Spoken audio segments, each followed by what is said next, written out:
বাংলার পুষ্পারা সব ইঁদুরের গর্তে ঢুকে গেছে আমাদের সম্মানীয় মুখ্যমন্ত্রীর ভয়ে। কিছুই করলাম না তাতেই ভয় ঢুকে যাচ্ছে। তো করলে কি হতো তাহলে ভেবে দেখুন। সময়টা দেখবেন মনে হয় শুভেন্দু অধিকারী ওখানে একটা র্যালি করেছে এবং ওনার বাড়ির কাছে শুভেন্দু অধিকারী গিয়েছিলেন। সেখানে যে জনসমুদ্র রয়েছে সেটা দেখার পরে এই সিদ্ধান্তটা নিয়েছে।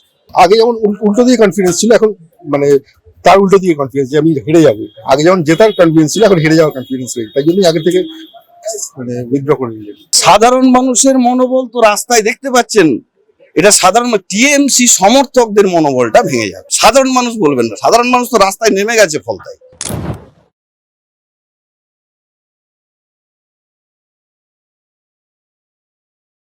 নমস্কার, আমি পায়েল, আপনি দেখছেন ও নিউজ বাংলা। 21শে মে ফলতার বিধানসভা কেন্দ্রে হাই ভোল্টেজ পুনর্নির্বাচন এবং সেখানকার যিনি টিএমসি অর্থাৎ তৃণমূল কংগ্রেসের প্রার্থী জাহাঙ্গীর খান ওরফে পুষ্পা, তিনি বলেছিলেন গোটা ইলেকশন ক্যাম্পেইন জুড়ে যে তিনি ঝুঁকবেন না, অর্থাৎ পুষ্পা ঝুঁকেগা নেই। বাংলার পুষ্পারা সব ইঁদুরের গর্তে ঢুকে গেছে আমাদের সম্মানীয় মুখ্যমন্ত্রীর ভয়ে। কিছুই করলাম না তাতেই ভয় ঢুকে যাচ্ছে। তো করলে কি হতো তাহলে ভেবে দেখুন। কিন্তু আমি স্যালুট জানাই আমার ফলতার মা বোনেদের, যারা এই অবস্থার মধ্যে যারা প্রতিবাদ করেছে, তখন কিন্তু সরকার আসেনি, তাদেরকে আমি স্যালুট জানাই, ফলতার মানুষকে স্যালুট জানাই। কোথায়? গড়িয়া। তো সেখানে আপনার এই 4টে শিশু মূর্তি আছে নগ্ন, একজন প্রস্রাব করছে, একজন স্নান করছে, এবং লেখা আছে যে মমতা বন্দ্যোপাধ্যায় অনুপ্রাণিত হয়ে মূর্তিটি তৈরি করা হয়েছে। এটা কি চাইল্ড অ্যাবিউজ নয়? আমি ছবিটা দেখলাম। আসলে টিএমসি থেকে কি এক্সপেক্ট করতে পারে? তাদের রুচি বলে কি কোনো জিনিস আছে? পাবলিক টয়লেট করেছে কোটি টাকা খরচা করে, তার মধ্যে আমরা তো এবার অডিট করব কোন খাতায় কত টাকা খরচা হয়েছে। পাবলিক টয়লেটের মধ্যে বাচ্চাদের ওই রকমের মূর্তি খুবই নিম্ন রুচি। জাহাঙ্গীর খানকে কেন পরিষ্কার করা হবে না? তৃণমূলের অন্তরে বিক্ষোভ। আজকে তৃণমূলের যে বৈঠক ছিল, বিধায়কদের নিয়ে অনেক বিধায়ক কি যে আপনি বলেন, জাহাঙ্গীর খানেরও বড় বড় সব বাদ, অনুব্রত মণ্ডল, জাহাঙ্গীর খান, শেখ শাহজাহান, এরা পার্টিকে চালাতো, তৃণমূল পার্টিকে। প্রথম মমতা ব্যানার্জি বলতেন উনি গুন্ডাদের চালান, শেষের দিকে গুন্ডারা ওনাকে চালাতো। ওইসব গুন্ডাদের বার করে দিলে আজকে যে নীতি আদর্শ নিয়ে তৃণমূল পার্টিটা হয়েছে, তোলাবাজি করবে, সিন্ডিকেট চালাবে, এই নীতি আদর্শ আপনি ছেড়ে দিতে বলছেন? এত বড় পার্টি কোনোদিন হতে পারে না। আগামী 21শে মে ফলতার পুনর্নির্বাচন এবং তার আগে 19শে মে সকালবেলা খবর এলো যে পুষ্পা, যিনি বলেছিলেন ঝুঁকেগা নেই, সেই পুষ্পা বলছেন এইবার ভোটে আর লড়বো না। তো এইটাকে সাধারণ মানুষ কি চোখে দেখবেন বলে আপনার মনে হয়? পুষ্পা গানটা ঠিক আমি শুনিনি, মানে সেইভাবে শুনিনি। আমি বলতে পারবো এই সিদ্ধান্ত করতে হবে। পুষ্পাটা কে? পুষ্পা জাহাঙ্গীর খান নিজেকে বলেছিলেন আইপিএস অজয় পাল শর্মাকে যখন বিভিন্ন ধরনের আক্রমণাত্মক শব্দ ব্যবহার করেছিলেন তার উদ্দেশ্যে, তখন জাহাঙ্গীর খান বলেছিলেন যে তিনি পুষ্পা। তো সেক্ষেত্রে সেই প্রসঙ্গ টেনেই বললাম যে সেই পুষ্পা এখন বলছেন যে তিনি আর পুনর্নির্বাচনে লড়বেন না। তো এই সিদ্ধান্তকে মানুষ কিভাবে দেখবেন বলে মনে হয়? আমার তো ধরুন একটাই ধারণা, এখন সে দেখছে বিজেপির প্রবল হাওয়া, যাহলে হারবো, তারা একটা নিজের মান সম্মান নিশ্চয়ই আছে, সেই জন্য তো সরে দাঁড়াতে চাইছে, আমার এটাই বিশ্বাস। আর কি, এটা পলিটিক্যালি ব্যাপার, পলিটিক্যালি সবাই চাইবে যে আমি যে ইলেকশনে লড়বো, সেই তো ইলেকশনে জিতবো, উঠবো, এটাই। সে সরে যায়, তার পিছনে ব্যাকগ্রাউন্ড করে যে ভাবতে পারছে যে বিজেপির যে প্রবল হাওয়া, আমি হেরে যাবো, দাঁড়াতে পারবো না। তো তার একটা নিশ্চয়ই সেরকম ইমেজ তিনি তৈরি করেছেন, ইমেজটা নষ্ট হয়ে যাবে, সেই ভয়তে এই সিদ্ধান্ত নিয়েছেন। সম্প্রতি 18ই মে তিনি হাইকোর্টের দ্বারস্থ হয়েছিলেন, কারণ তিনি সুরক্ষা কবচ চেয়েছিলেন হাইকোর্টের কাছ থেকে। জাহাঙ্গীর খানই চেয়েছিলেন সুরক্ষা কবচ হাইকোর্টের কাছ থেকে, কারণ তার এগেনস্টে 5টা এফআইআর ফাইল করা হয়েছে, নন বেলেবল অফেন্স, এবং সেক্ষেত্রে তাকে কিন্তু এই 26শে মে পর্যন্ত যাতে গ্রেফতারি না করা হয় সে রায় দিয়েছে হাইকোর্ট। কিন্তু তারপরে তার এরকম সিদ্ধান্ত, কি মনে হয় তিনি কি কোনো রকম চাপে রয়েছেন, রাজনৈতিক চাপ তার উপর রয়েছে? সেটা আমার মনে হয় না। হাইকোর্টে এসে অনারেবল কোর্ট মনে করি তাকে সুরক্ষা কবচ দেওয়া উচিত, দিয়েছে, সেটা অর্ডার কোর্টের ব্যাপার, সেটা দিতে পারে, করবো না। এবার সে সরে দাঁড়িয়েছে, আমার তো মনে হয় এটাই ধারণা, যেহেতু এখন যা ইলেকশনে যে গতি প্রকৃতি ছিল তাদের কাছে বিজেপির হাওয়াটাই বেশি, 2-7টা সিট পেয়েছে, এটা আনএক্সপেক্টেড। যেখানে তৃণমূলের প্রভাবটা খুবই যথেষ্ট ছিল সেটার উপরে, সেটা তিনি ভাবছেন যে হেরে যাও, নিজের মান সম্মানের একটা ব্যাপার আছে, সেটা কেন নষ্ট করবো, সরে যায়, এটাই হতে পারে। সাধারণ মানুষ তাকে কি আবার বক্তব্য ইলেকশনের আগে না, ইলেকশনের পরে যেটা পরিস্থিতি, সেই পরিস্থিতির উপর তার বক্তব্য, এটা আমার ধারণা, মানে যা শুনছি বা যা বলছে সেটা দেখে আমার যা মনে ধারণা হয়েছে, ধারণাটাই বলছে। আমার তো এই ব্যাপারে কোনো সেরকম এক্সপিরিয়েন্স নেই, সে বলতে পারবো। যে পুনর্নির্বাচনটা হচ্ছে, রিপোলিং যেটা হচ্ছে, সেটা 29শে এপ্রিল যে vote second phase of election ছিল, সেটার কারণে সেখানে কোনো একটা সমস্যা হয়েছিল, গন্ডগোল হয়েছিল, সেটার জন্য আবার ইলেকশন কমিশনারই বলেছেন ফার্দার ইলেকশন ওটাকে করাতে 21 তারিখ ডেট দিয়েছে। তো সেক্ষেত্রে এই যে তার আগে 48 ঘন্টা আগে তার এরকম সিদ্ধান্ত মানুষের উপর কতটা প্রভাব ফেলবে সাধারণ মানুষ? কারণ তিনি তো বিধায়ক হতেন, যদি উনি যেতেন তাহলে বিধায়ক হতেন।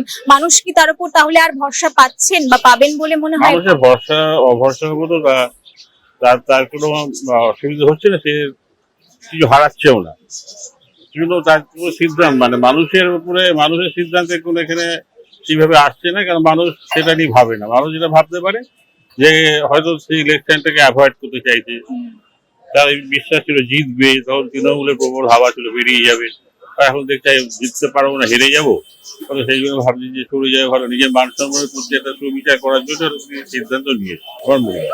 তৃণমূলের বাকি কর্মী যারা রয়েছে তাদের কতটা মনোবল ভাঙবে যদি একজন প্রার্থী এরকম ধরনের কথা বলেন, এরকম একটা সিদ্ধান্ত? সেটা মনোবলটা ভাঙতে পারে তাদের, কারণ তাদের সিদ্ধান্ত কি উনি নিজে নিচ্ছেন, এখন দলীয় ভাবে নিচ্ছেন, সেও হতে পারে। আগামী 29শে মে পুনর্নির্বাচন ফলতার, সেখানকার প্রার্থী তৃণমূল প্রার্থী জাহাঙ্গীর খান, যিনি নিজেকে পুষ্পা বলেছিলেন গোটা ইলেকশনের সময়টা ক্যাম্পেনিং এ, তিনি বলেছিলেন ঝুঁকেগা নেহি, এবং তিনি ঝুঁকলেন, ফাইনালি আলটিমেটলি ঝুঁকলেন। কিভাবে নেবেন সাধারণ মানুষ এনার এই সিদ্ধান্তটা যে আমি আর লড়তে চাই না এবারের পুনর্নির্বাচনে, কিভাবে নেবেন সাধারণ মানুষ এই বিষয়টা? অ্যাকচুয়ালি উনি নিজে খেলো করে দিলেন এটা ইয়ে করে, যে উনি যেরকম ভাবে প্রথম দিকে যেরকম বলেছিলেন, যখন পুলিশ অফিসারকে যখন এখানে পোস্ট করেছিল অজয় পাল শর্মাকে, তো উনি যেরকম ভাবে ইয়ে করে, তখন হয়তো সবাই ভেবেছিল অনেক কিছু করবেন বা কিছু, কিন্তু আলটিমেটলি বোঝা গেল যে ওনার কোনো অ্যাকচুয়ালি কোনো ক্ষমতা নেই। তো উনি সেই কারণেই পিছিয়ে গেলেন।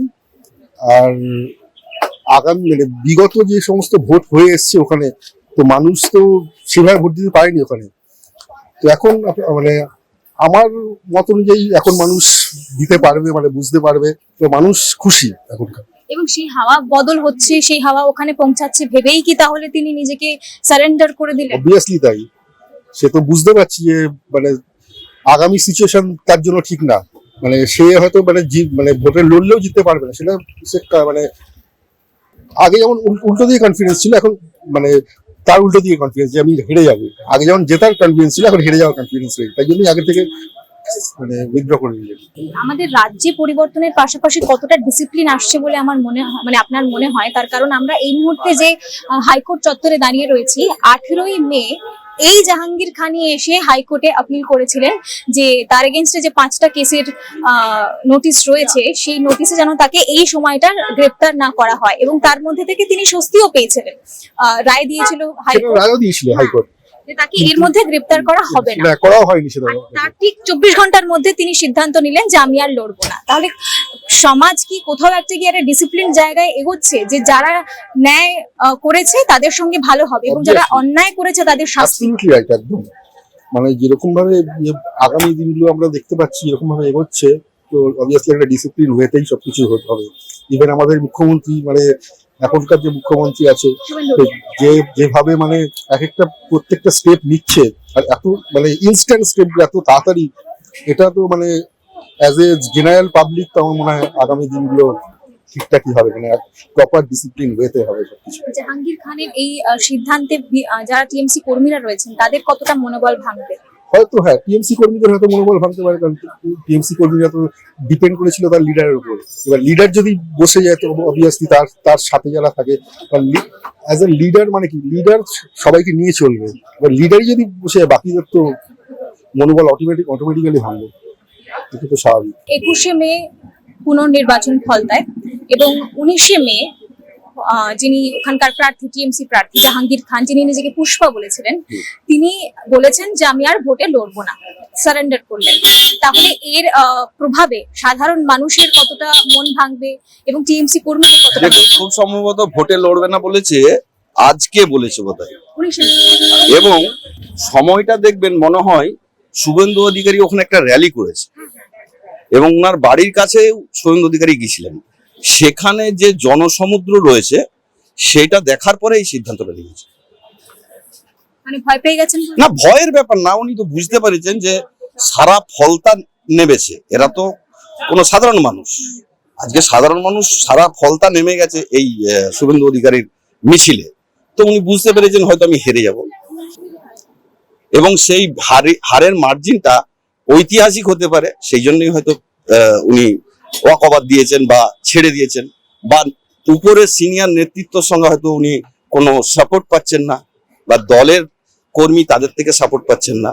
তাহলে সেই ভয় ঠিক না, সেই জন্যই উনি ছেড়ে দিয়েছেন যে কাদের জন্য লড়বো। আজকে তৃণমূলের শীর্ষ নেতৃত্বের ওনার সঙ্গে থাকা উচিত, ওখানে জনসভা করা উচিত, তারা নিশ্চয়ই উনি ওয়াকওভার দিতেন না। হার জিত তো আছেই আছে, কিন্তু হারের আগেই হেরে যাওয়া এটা অত্যন্ত দুঃখজনক, বিশেষ করে টিএমসি লোকের কাছে। সেক্ষেত্রে ওখানকার মানুষের মনোবলের উপর সাধারণ মানুষের মনোবল কতটা? সাধারণ মানুষের মনোবল তো রাস্তায় দেখতে পাচ্ছেন, এটা সাধারণ টিএমসি সমর্থকদের মনোবলটা ভেঙে যাবে। এটা টিএমসি সমর্থকদের জন্য অত্যন্ত খারাপ জিনিস যে যুদ্ধের আগেই হার পরাজয় করে নিলাম। সাধারণ মানুষ বলবেন না, সাধারণ মানুষ তো রাস্তায় নেমে গেছে ফলতায় হই হই করে। তার মানে জিত অলরেডি যে বিজেপির ঘরে, সেটা বোঝাই যাচ্ছে। সেটা বোঝাই যাচ্ছে, উনি বুঝতে পেরেছেন নিশ্চয়ই, তার জন্য উনি ওয়াকওভার দিচ্ছেন। এখনো যতক্ষণ না জিত হচ্ছে কেউ তো বলতে পারে না, কিন্তু উনি অ্যাপ্রিহেন্ড করছেন যে আমি হেরে যাব এবং ঐতিহাসিক রেকর্ড ভোটে হেরে যাব, মার্জিনে হেরে যাব, সেই জন্য উনি ছেড়ে দিয়েছেন। এই রিপোলিং এর প্রধান কারণ হচ্ছে 29শে এপ্রিল যে ভোটটা ছিল সেখানে কোনো রকম সমস্যা হয়েছিল এবং সেই কারণে এই আগামী রিপোলিং এর ব্যাপারে বলছি। রিপোলিং এর ব্যাপারে প্রচুর মানুষ, আম জনতা যে সমস্ত কমপ্লেন করছিল, যেগুলো আমরা বিভিন্ন চ্যানেল থেকে দেখতে পাচ্ছিলাম, তারা অত্যন্ত খেটে খাওয়া মানুষ, হতদরিদ্র মানুষ, তাদের মুখে এর বিরুদ্ধে রানিং পার্টি, শাসক দল সেই সময়ের, তাদের বিরুদ্ধে অভিযোগ ছিল। সেইটার ভিত্তিতে, এবং আপনারা দেখেছিলেন বেশ কিছু চ্যানেলে অন্যান্য ব্যাটামগুলোতে সেলোটেপ লাগানো ছিল। তো ইলেকশন কমিশন সেই মুহূর্তে, সেই on the basis of that complain, election commission মনে করেছে যে এত জায়গায় যখন এইভাবে সেলোটেপ মেরে রাখা হয়েছে, শুধু বোধহয় একটা রাজনৈতিক দলের প্রতীক ছাড়া বাকি সমস্ত প্রতীকের গুলোতে সেলোটেপ মারা ছিল, অ্যাজ ওয়েল অ্যাজ প্রচুর কমপ্লেন ওদের এগেনস্টে। সাধারণ মানুষ, খেটে খাওয়া মানুষ, যারা হতদরিদ্র, যাদের সঙ্গে রাজনৈতিক কোনো যোগাযোগ নেই, তারা শুধু বলছিল আমরা একটু শান্তি চাই। এবং দেখুন, খেয়াল করে অনেক চ্যানেলেই বলছিল তারা যে জিতুক হারুক, আরো কিছুদিন যাতে সেন্ট্রাল বাহিনী থাকে, অন্তত শান্তি পাবো। তো সেই জায়গা থেকে আজকে রিপোলিং হয়েছে, এবং রিপোলিং এ যখন এখন আজকের যে শাসক দল, তারা যখন আজকে তাদের মুখ্যমন্ত্রী, তাদের অভিমুখ মুখ্যমন্ত্রী যখন রাস্তায় জনসভা করতে এসছে, সেখানে সাধারণ মানুষ, যেটা দীর্ঘদিনের তাদের উচ্ছ্বাস, এটা রাতারাতি কোনো পরিবর্তন, এই পরিবর্তন ভিতরে ছিল, প্রকাশ করার আবহাওয়া, সুযোগ সুবিধা, পরিবেশ পায়নি। আজকে সাধারণ মানুষ এমন ভাবে জনজোয়ার দেখা গেল, তো সেখান থেকে বিরোধী দল এইভাবে ওয়াকওভার দিল, কিন্তু এটা ঠিক না। হারার আগে হারা উচিত না, এই মনোবল টিএমসির যারা অন্যান্য কার্য যারা রয়েছে, কর্মকর্তা রয়েছে, তাদের পক্ষে এটা খুব ব্যাড সিগন্যাল গেল। পরবর্তীকালে এই দলটা টিকিয়ে রাখার পক্ষে অত্যন্ত খারাপ। এখন তো সমস্ত নেতৃত্বের, আজকে তো টিএমসি ধরুন দিলীপ মন্ডল থেকে আরম্ভ করে বহু আরো সব, তারা সবাই যেতে পারতো ওখানে, তারা ওখানে মিটিং মিছিল করতে পারতো। একটা সিট তো কি হয়েছে, আজকে টিএমসির সেখানে জনসভা করা উচিত। যেমন শুভেন্দু অধিকারী জনসভা করছে, সেখানে টিএমসির অন্যান্য, সবাই তো ফ্রি, অন্যান্য লিডাররা, অনেক বড় বড় লিডার রয়েছে তৃণমূলের। কি নাকি মানসিক চাপ রয়েছে? না, মানসিক চাপের জন্য তো আর তার জনসভা বন্ধ হবে না। মানসিক যদি কোনো সেখানে অন্যান্য মানুষ বিজেপির লোকেরা যদি তাদের লাঠি ঠেঙা মারে তখন সেটা করতে পারছে না, কিন্তু এখন তো কোনো কিছু কমপ্লেন নেই। তাহলে এটা উচিত ছিল তৃণমূলের সেখানে একটা জনসভা করা, অন্যান্য লিডাররা ফ্রি, তাদের উচিত ছিল। লড়াইয়ের আগে হারবো কেন? ঠিক 18ই মে এই হাইকোর্টে এসে কিন্তু জাহাঙ্গীর খান বলেছিলেন সুরক্ষা কবচ দেওয়ার জন্য, যাতে রিপোলিং পর্যন্ত এবং রেজাল্ট পর্যন্ত কোনো রকম সমস্যা তার না হয়, কারণ 5টা এফআইআর তার এগেইনস্টে ফাইল হয়েছে এবং সেই সুরক্ষা কবচ তিনি পেলেনও, কিন্তু তারপরেই তার এরকম বড় সিদ্ধান্ত। না, এটা তার আইনি অধিকার আছে, যে কোনো মানুষ আসতে পারে। সে যদি তার কোনো রকম দুর্ঘটনা বা তার ভয় ভীতি আতঙ্ক অ্যাপ্রিহেন্ড করে, সেটা তার আইনি অধিকার আছে আদালতে আসার যে কোনো মানুষের, ঠিক আছে। সে তো টেরোরিস্ট যেগুলো ছিল তাদেরও তো উকিল দেওয়া হয়। যারা তাজ বেঙ্গলে যারা 140 জনকে মেরেছিল তাদের হয়েও তো উকিল দাঁড়ায়, ঠিক আছে। ওটা নিয়ে কোনো ব্যাপার না, যে কোনো মানুষ আসতে পারে।